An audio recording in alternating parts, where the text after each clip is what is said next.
तरुण के लिए बहुत ही इमोशनल मोमेंट था।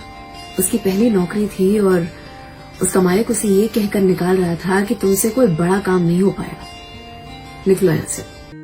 और ऐसी वीडियोस देखने के लिए सब्सक्राइब करें माय एफएम का यूट्यूब चैनल और दबाएं बेल आइकॉन। तरुण का दिल टूट रहा था क्योंकि एमबीए के बाद फर्स्ट जॉब थी वो, लेकिन फिर भी कॉन्फिडेंस से भरा हुआ था और सपने जो थे वो आसमान को छू रहे थे। तरुण ने डिसाइड कर लिया और अगली नौकरी के लिए पहुंचा, जहां इंटरव्यू में उसे पूछा गया कि तुम्हें पिछली जॉब से क्यों निकाल दिया गया। कोई ठोस जवाब नहीं था तो उसे वो नौकरी नहीं मिली। लेकिन फिर अगले इंटरव्यू की तरफ चला। उस इंटरव्यू में उसे स्ट्रेट ऑफ कह दिया गया कड़क शब्दों में कि 8,500 इतना ही पगार मिलेगा, अगर मंजूर है तो ले लो वरना चलते बनो। तरुण के सिर पर घर की जिम्मेदारियां थी, एक बहन, माँ बाप, सबको संभालना था, तो मरता क्या न करता। उसने वो नौकरी ले ली, काम करने लग गया और ऑफिस में इतना पॉलिटिक्स था कि प्रमोशन की तो बात ही छोड़ो। लेकिन फिर भी माँ बाप की हेल्थ और उनकी खुशियां उन्हें लौटाने के लिए उसने कमाई शुरू तो कर दी। एक दिन काफी समय ऑफिस में काम करने के बाद वो जब सड़क से चलते हुए घर की ओर चला था तो सड़क पे उसे एक लड़की मिली जो खिलौने बेच रही थी। उसने कहा कि अपने बच्चों के लिए ले लो साहब।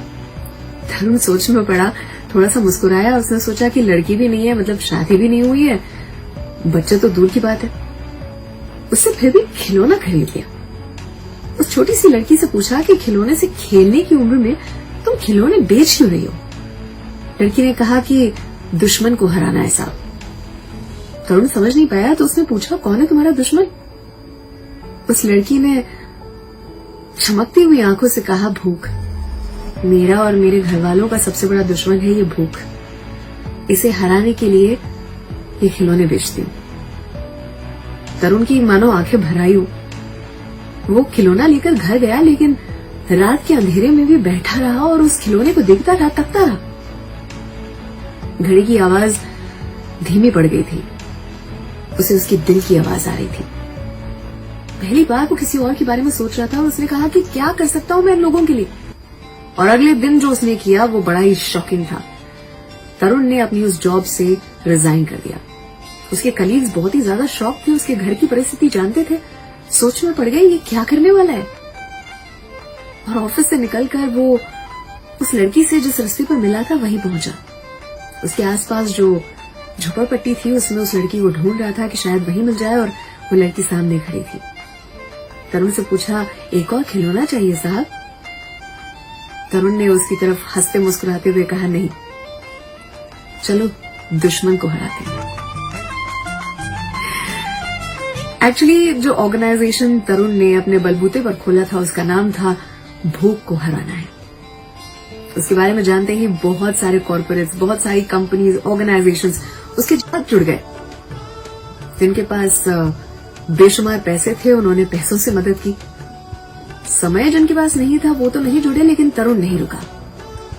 स्लम से और रेलवे स्टेशन से, सड़क से जितने भी लोग थे, जरूरतमंद लोग, उनको इकट्ठा किया।